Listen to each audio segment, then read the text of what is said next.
You're mimicking people, and that's what, if you notice on Saturday Night Live now, let me explain something.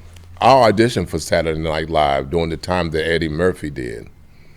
So this is what the producer told me. It's a young man, we have already hired this guy named Eddie Murphy. But if we didn't hire Eddie Murphy, we would have hired you. And that's all I needed to hear. I never went back. I don't think sketch comedy was my bag. I wasn't settled to do a lot of writing and sit around. My energy level was off the chain till I think of this day that Eddie Murphy probably did it the best, better than I could have done it. Yeah. We probably would have been even on the impressions, but on the sketch comedy, my imagination wasn't really tuned into what they was doing on Saturday Night Live. Okay, not to jump around, but this how I do, because I'm my mama's son. Attention span is a motherfucker. Right. But speaking of sketch comedy, right. Some people say the greatest sketch comedy show of all time. Okay. Some say it's In Living Color. Right. Some even say Saturday Night Live, but then some people say the Chappelle Show. Some people say Chappelle is the GOAT. Now, right. Do you know? Of course, you know Chappelle. I do. Tell them your relationship with Chappelle and Chappelle started stand up. I'm the guy that introduced David Chappelle on stage when he was 14 years old. I'm the one. His mom was the club called Comedy Connection in Greenbelt, Maryland. I think David went to school right around that area. And I had the only comedy night on Sunday. Hamburger used to come down from New York. Hamburger and Bill Bellamy. That's my OG. Cool Bubba Ice. Everybody used to come down because I had the hottest Sunday night in the DMV. So one day, David's mother came. I didn't know him, and she was like, "Excuse me, sir, can you let my son on? He's 14 years old." I was like, "Okay, I'll let him on." So I went on stage. I said his name wrong. I said his last name wrong. I said, "Ladies and gentlemen," I gave him one of the best. I don't know what it did to him, but I gave him an introduction that I probably would have given you if I had brought you on stage, Willie. I said, "Ladies and gentlemen, here's a young man that's 14 years old, and you never know, he might be our next biggest star. Put your hands together and welcome to the stage, David Chappelle." Yeah. And I don't know where I saw it. It was on the opposite. Yeah, he always remembered that. That's why I think he got the people who was mixed up, but he remembered what I said. You know, don't forget he smokes a little bit now. Yeah. So, but I'm the one who said it. So it's crazy. I thought that it was Tony Woods. Tony Woods was his mentor. Okay. I'm the one that introduced him on stage for the first time. So you and Tony came up around the same. Me and Tony came around the same time. We used to do shows together all the time. Yeah. Tony ain't no joke. I work with Tony. Matter of fact, in the DMV, it's at Oxon, Maryland. Oxon Hill. Oxon Hill. Yeah, he's brilliant. Yeah, we were at the casino out there. Okay, y'all at the casino out in MGM. The MGM. Right. Yeah, right, for the right, Capitals. Right. Yeah, I know what you're talking about. Yeah. Yeah, I know what you're talking about. Yeah.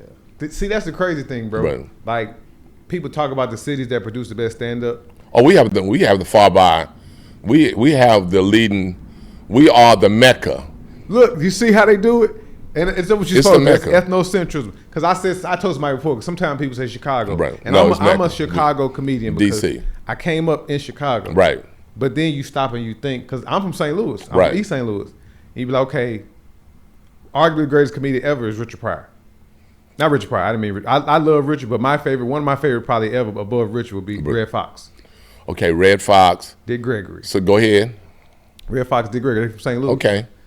But then you can't forget about y'all. You got Tony Woods, you got Chappelle, you got Tommy Davidson. You got Teddy Carpenter. Wanda Dominique. Sykes. I ain't know Wanda Sykes from DC. Yeah, that's right. Dominique, my favorite. David Edwards. Jay Phillips. Oh, Jay Phillips, nice. Yeah, we have. I mean, everybody is.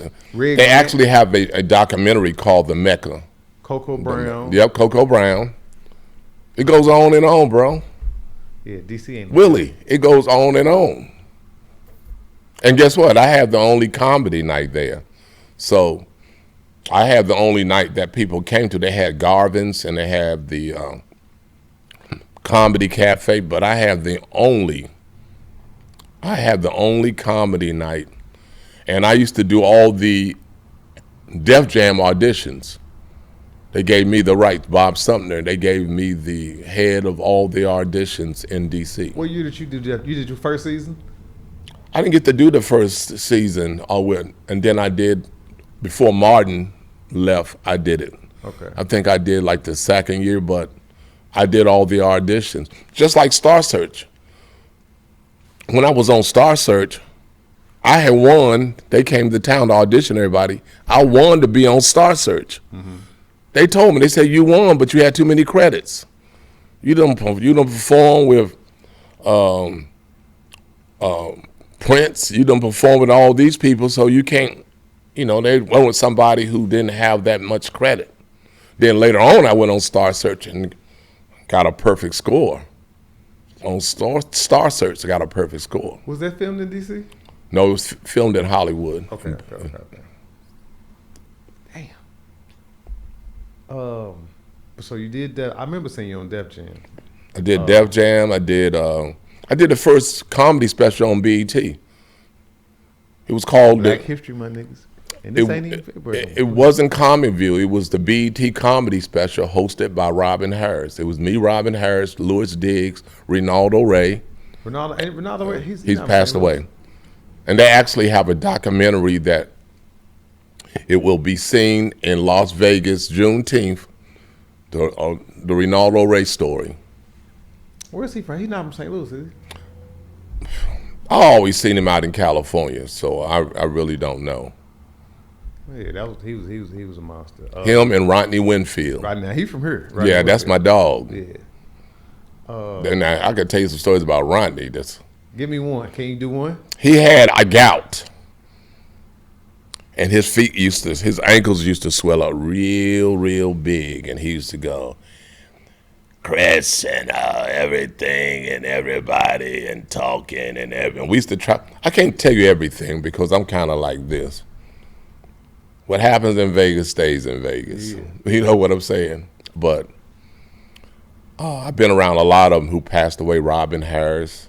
I was with him a couple of weeks before he passed away.